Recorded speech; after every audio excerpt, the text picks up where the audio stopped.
Welcome to the Turkish Philanthropy Fund Voices of Partners edition. My name is Dita Maltop and I'll be your host today. We have a wonderful topic ahead of us with Professor Umran İnan, the acting president of Koç University, talking about a really spectacular program, the Anatolian Scholarship Program, which is really transformative. It's not your typical scholarship program. So we'll have a chance to talk about Koç University, Professor İnan, and then this program in detail over the next half hour or so. And Professor İnan, welcome to our program. It's a real pleasure to host you here today. Well, thank you very much. It's my pleasure to be here with you. So, you have such an illustrious career. We would like to share a little bit about your background, actually, because I think you're one of the idea fathers of this initiative, but it comes also from a very personal place. You studied at Koç University, you had a huge academic and professional career at Stanford University, and then you came back to Turkey, also pioneering activities at Koç University. Could you tell us a little bit about yourself? Well, thank you very much. I am a graduate of Ankara College, TED Ankara College, and I studied at Middle East Technical University, and I wanted to be an academician all my life. So basically, I came to Stanford University to do a PhD. Serendipitously, after my PhD, they searched for a faculty member, and I was selected, and I stayed. And that stay lasted for 36 years, which is a long time. And then Koç found me and provided the opportunity for coming back and helping out Turkey and my country and my people in a meaningful way, because you don't want to just spin the wheels for nothing. But this turned out to be a very good opportunity, and I left Stanford, a very comfortable and tenured position at Stanford, and came to Turkey 13 years ago, and I'm extremely happy that I did it. At this point, people still ask me, but this is a lot of fun, a lot of meaningful contribution, return, and appreciation that you receive is uncountable. Well, we're very excited to have you in Turkey, actually, and the activities that you've been pioneering through Koç University, the innovation, the program, even the ethos of the university is very significant and distinctive, I think. So you did come back for a mission, for a very meaningful mission. And you said you came back 13 years ago. This scholarship program is actually 10 years old now, right? 11 years old. So almost since the beginning, you've had this vision for the scholarship program. Before we get into the details of the scholarship program, could we just talk a little bit about university education in Turkey, the role of university education in general, how it's changing over time, and what are some of the challenges that students are facing? Well, above everything else, university education, often we miss the boat in not understanding or reminding ourselves that it's an appointment between generations. A university appointment is an appointment between generations, and we are here to learn and teach from one another with the next generation of students. This appointment has to take place on campuses. It has to take place face-to-face. And believe me, especially now, the faculty have a lot to learn from the students. So it is absolutely essential. Transformative things would happen, online and hybrid education and this and that, but nothing would replace the face-to-face. And in fact, COVID showed all of us that we could work remotely and do things online. But it also illustrated very brightly the shortcoming of the online. And especially in the context of university education, the face-to-face interaction with the generations, the appointment between generations. This is the way I look at university education. Therein comes the bright ideas, and they're mixing with education and science, scientific research. That's where it all happens. It's really an elegant way of looking, like the generational. It's almost like, sometimes we think of university as the sage on the stage is teaching the next generation, but you're saying it's much more of a give and take, right? Oh, That no. there's Yes, a dialogue absolutely. and an interaction happening. Exactly. Yes. Yeah. Really interesting. So in the past, I suppose 15 years now, maybe 20, private school education, private school universities have been, the path for them to emerge has been opened up. And then Koç University is one of those initiatives. It's the second one. Yes. Yeah. So what's happening with university education in Turkey per se? I mean, it's quite competitive. Obviously, the public universities, the private universities. What's happening today? Like, what types of innovations are happening, or what types of challenges are still existing? There's a huge number of people that take this singular exam to attend universities and to take advantage of the resources of the country that are obviously financed by the taxpayer.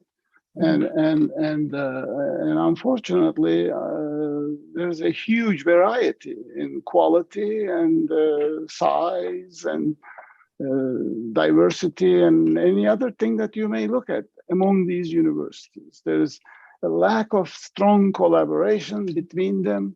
There is some competition between privates and the states. The private universities, not all of them are really foundation universities in the sense that the Constitution wants them to be, with the resources flowing from the university to the student rather than coming back, you see. Because in Turkey, of course, private university that is for profit is not allowed by our constitution. So the foundation university must be a giving activity, must be giving and continue giving for its own all of its life. That's not the case for all of the foundation universities in Turkey. That generates all kinds of things. State universities are often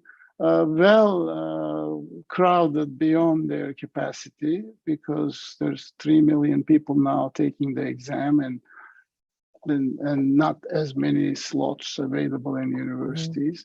So it's a mixed bag, and there is a lot of distance that we need to go in terms of enhancing quality. Yeah, and then the quality and the access to those opportunities happens at multiple levels, right? There's that one exam that determines everything. And then your readiness for that exam, or your ability to prepare for that exam, is your personal drive, your financial means. There are so many different variables that happen coming into it. And that exam is singularly important. And it cannot be removed, because if it is removed, we live in a culture of preferential treatment. And you would be open to preferential treatment. Yeah, that is not based on merit. So that's the merit-based. So the only thing that maintains merit, really, in the transition from high school to university in this country is the exam. Yet the exam has its own flaws in it, because the high schools are so incredibly diverse. So especially in the remote parts of the country, the high schools and students who are the top student at those schools cannot perform as well in this exam, obviously, as those kids who are exposed to much better education at much better universities in the big cities. In high schools in the big cities. So this injustice is what our Anatolian Scholarship Program is driving at, really, because there is an inequality of opportunity.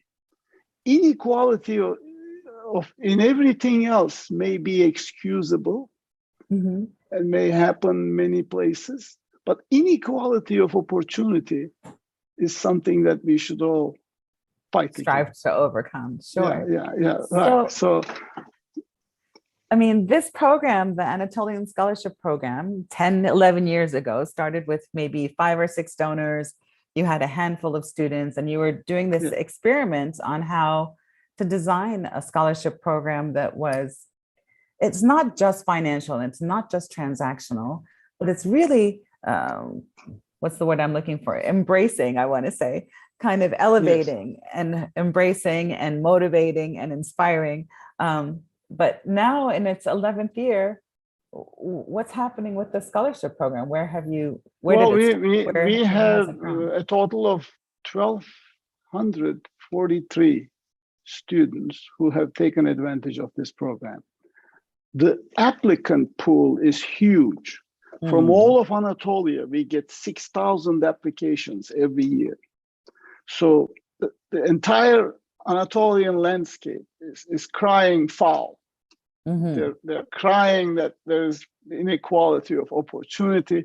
They want to take advantage of this particular program because it provides an opportunity for the students from the remotest part of the country to come to one of the best universities in this country. It's life-changing. It's not just improving. It's not just improving. It's life-changing, transformative. Each kid that comes to Koç University in this way is among the, I mean, below minimum wage. If you look at the statistics, for example, of the people that we admitted to the program and funded last year, 200 students, 25% of them, their mothers have no education, absolutely no education. No elementary school education. 20% of the fathers don't have any elementary education. So sometimes they're the medium number of kids in the family is 4. Wow. And the median income is something like 41,000 liras per year. This is more than half of them are women. And this is basically the bottom economic strand of the country, yet they are performing enough to enter Koç University. So, I mean, that's real sheer determination, talent, obviously, sheer determination. And if somebody could just give them one like little momentum for social mobility, they're going to transform their own lives, the lives of their family, probably the lives of their township or their community, their village, and also do things in their sector. It's quite impressive, actually. I mean, you have some really interesting success stories too now emerging after 11 years. Well, we do, but the thing to realize here, many people may not think through enough to realize the fact that to the injustice and the inequality of opportunity that is inherent to this one exam applied to across the country, the state universities can do nothing because the state universities admit with the exam and you either perform or not. And if you are from the East and from a disadvantaged high school, you're not going to perform and you're not going to be admitted to the state university. And the only solution there is to remove the exam. But then if you remove the exam, you have all kinds of other problems. So, but in the foundation university, like Koç University, even though we have an enormous number of students come here for scholarship to start with anyway, 44% of every student coming to Koç University is fully scholarship funded. So, but there is also paying students. The tuition paying students come from the top 100,000 or top 90,000 or of the people that take the exam. And these kids from Anatolia perform around there. They cannot enter the state universities, which take from the very, very top, but they can enter our university in the tuition paying quotas. So they're actually tuition. If they had the ability to pay the tuition, they would pay the tuition and come. But they don't have the ability to pay the tuition. So we started the program by going to all kinds of companies and people and said, well, why don't you cover 2/3 of the expenses of this student, and we will cover 1/3, and let's bring this student instead of a student who's going to be funded by their family. So this is not an additional student coming to Koç University. It's a student coming instead of another student. So you've designated space for them, right? Yeah, I have a designated space instead of, and the one that doesn't come, that was going to come and be funded by their family, has other opportunities anyway. But this doesn't have, this kid doesn't have any other opportunities. So this program has opened up all kinds of donation, because from the donor's point of view, he or she sees that we are putting our hand under the rock, right? And basically what we are funding 1/3 of it. Every student that comes to Koç University through this mechanism costs me money, 1/3. And because the student coming with the family funding costs me nothing. So the logic of the cost sharing is so mathematically clear. That is what drives the large amount of donations that we get. I mean, it's amazing too that not only are there no strings attached, right? Like obviously you want the students to perform and to be held accountable, etc. But they themselves voluntarily then as a class started sponsoring scholarships for future generations as well. I mean, so you see that give back cycle is happening. You know, maybe I would really like to deep dive into like the different phases of the scholarship program, because each one of them is so distinctive. Like the application process itself, I know that you've made a huge effort to go on a roadshow across the country to meet with the students at different high schools around the country. But what I also now see happening is that there's this role model effect, right? So somebody from some small school got a scholarship, and all of a sudden, all the next generation of students are saying, hey, maybe I can apply too. I think that's the whole country is talking about Anatolian Scholarship Program, because we also brought counselors from remote high schools, numbers of 200 at a time. We educated these counselors at Koç University. So the counselors are now guiding the students to apply. So every year we get 6,000 applications. 6,000. I mean, it's really a very large number. And out of 6,000, we picked this year 261, because that's how much scholarship we had. Which brings me to part two, actually, which is your onboarding process. The students are selected.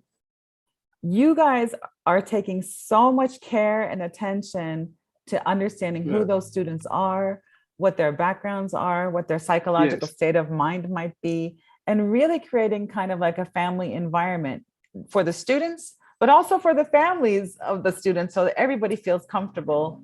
Yes. We had, in the beginning, we had to convince the parents. Because they couldn't believe it. And I spent hours on the phone with parents, but now they're all coming in the drones basically. But when they do arrive on the campus, we do follow them very closely for the first few months. In 3 or 4 months, they are adapted. They're now active in clubs. They're working hard. And out of 1,243 students, we had 3 or so that had to go to some state university because they weren't successful. By far, they have been very, very successful.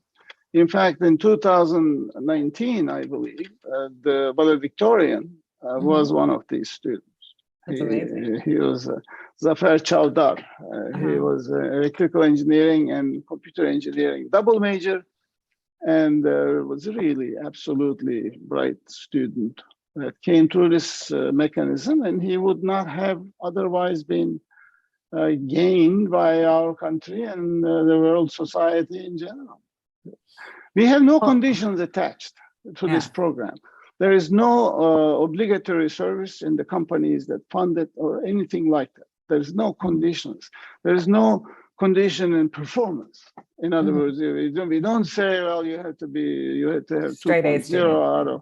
Yeah, we don't say that. Yeah. Basically, because then these poor students who are already so disadvantaged They wouldn't be able to take the risk and come.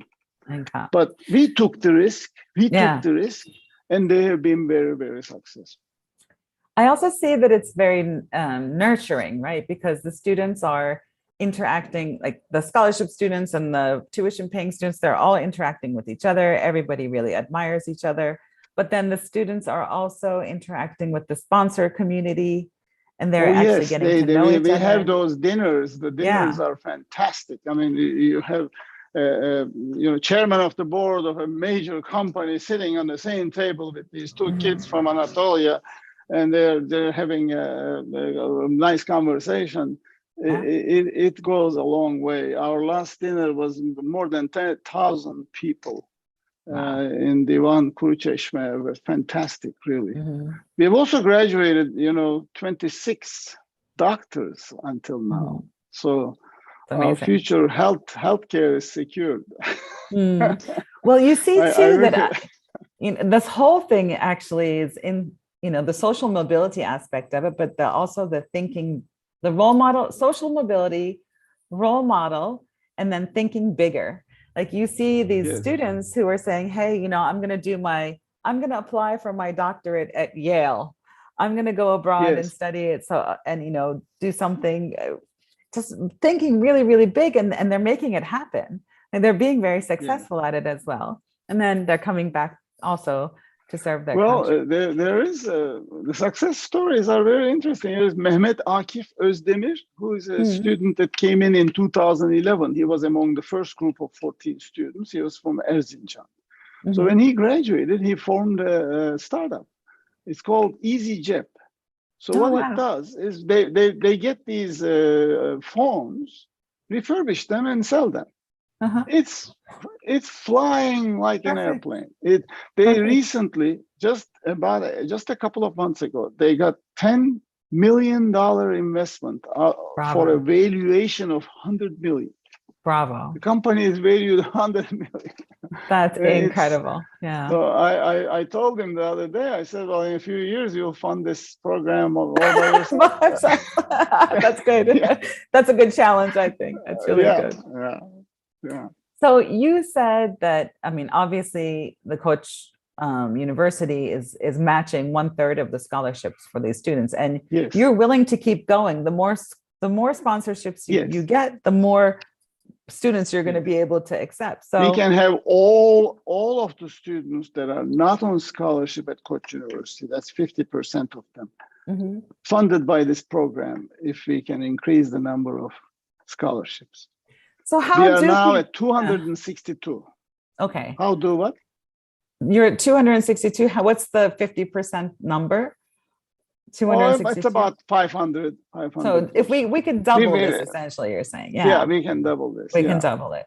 So are most of your sponsors sponsoring an individual student? How is that working today? By far, most of them are sponsoring two. One boy and one girl, by far. But there are many who are sponsoring more than that, because they add two every year. So by the time there's 10. There's 10 of them. Yeah. So there's one sponsor who sponsors 100 every year. Wow. Yeah. So that's amazing. And I can't reveal the names of the sponsors, but there's also a sponsor this year that joined that sponsors 40, for example. But by far, most of them are two. And then about an equal number sponsor just one. Yeah. And the ones that sponsor just one may wait until that one graduates and then add another one. Right. Or they may add one every year. So they reach about 5, because the graduation is in 5 years. They all study English. So there's English preparatory school. Right. Well, I do respect the fact that the commitment is actually multi-year, right? So when you're sponsoring a student, it's for multiple years. It's for multiple years, because the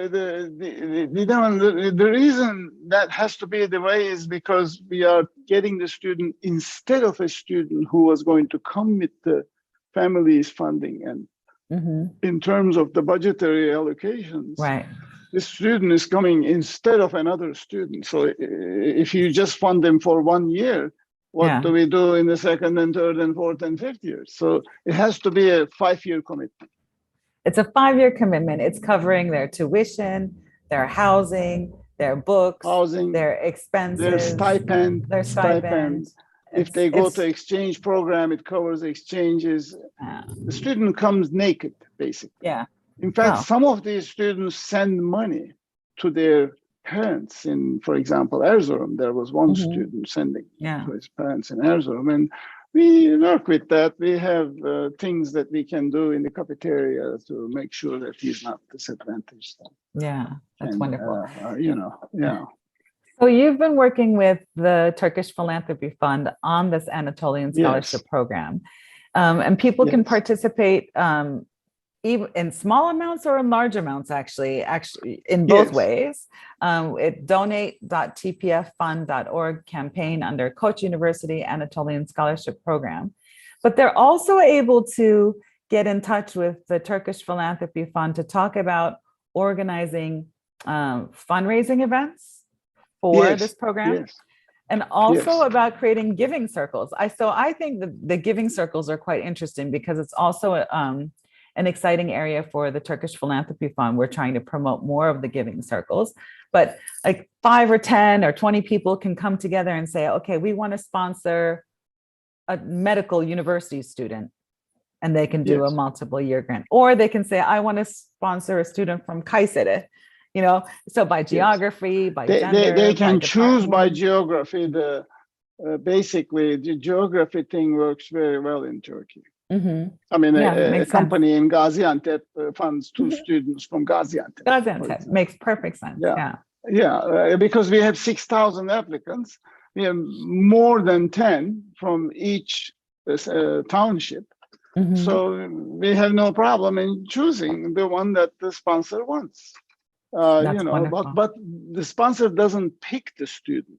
Right. He or she cannot pick the student because he or she is making a donation to a university and deducting it from taxes in Turkey. Right. So therefore, we select and then assign. We select and then assign. Yeah, we have been able to collect $90 million until now, from 2011 till now. Right. And I mean, it's amazing. And, thank you so much for this vision. Thank you for all the effort behind it. Thank you. And also thank you to your team. Your team seems really passionate about owning this initiative, and, whether it's the donor relations side, whether it's the scholarship recipient side, even the families and the counselors, there's so many people involved in making this happen. And obviously, I am blessed with a fantastic team. Zeynep Hanım and her team, they are really dedicated, and we are working very nicely with TPF. Many of our donors in the United States and elsewhere, well, in the United States, prefer to donate into TPF, and then the fund, the path of the fund to us is through TPF, which is very nice. And we are now targeting more and more out of Turkey sponsor searches at this point. But there is a lot of work to do inside Turkey. I mean, basically, I was amazed if somebody told me that I could collect $90 million from people. I would have been just wouldn't give them a chance. But the idea of philanthropy is engraved in the Turkish soul. And basically, people there's one type of philanthropy where you have small amounts of funding to thousands of students to just improve their lives and such. But in this case, there's a large amount of funding to change the life of one person, who then graduates from the best university in Turkey and carries in his or her coattails a lot more people from his township. It really is transformative. It's for not just in a generation, but for generations to come. It's truly transformative. So, Professor Inan, I think we're almost running out of time, but I just wanted to say Okay. thank you so much for sharing your story with us. This is the Turkish Philanthropy Fund, Voices of Partners. We've been speaking to Professor Inan, the president of Koç University, about the Anatolian Scholarship Program. And you're more than welcome to join us in building this campaign even further. They're doing great work at donate.tpffund.org under campaigns. You can look at Koç University Anatolian Scholarship Program. You can also write to info@tpf.fund to learn more about how to design either a fundraising initiative or a giving circle for such a campaign. info@tpffund.org. Thank you for everybody who's with us today. Keep your hearts open. Good things are happening. I know sometimes we get frustrated, but really when you look at the good things, you see more and more good things happening. Thank you, everybody.